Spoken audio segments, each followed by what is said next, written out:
নমস্কার, সকলকে জয়গুরু জানাই। পরম প্রেমময় শ্রী শ্রী ঠাকুর অনুকূল চন্দ্রের অনুস্মৃতি গ্রন্থ থেকে কিছু অংশ পাঠ করছি। চাওয়ার চিন্তায় বিভোর রে তুই, করার মন্দ গতি, চাওয়া যে তোর খেয়াল খুশি, বুঝলি রে তোর মতি।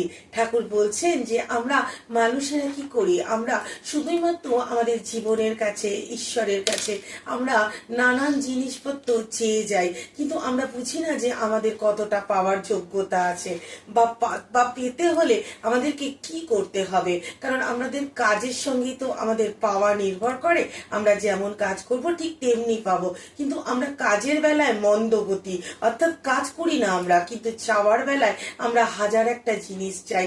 তার ফলে কি হয়, আমাদের পাওয়াটা কখনোই হয়ে ওঠে না।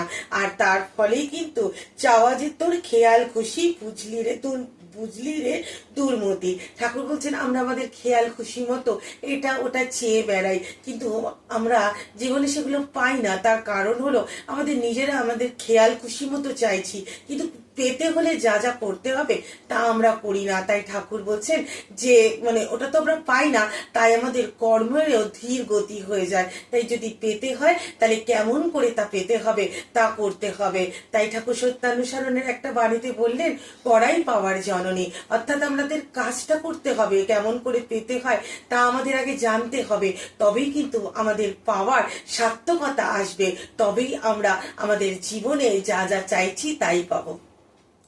নমস্কার, জয় গুরু।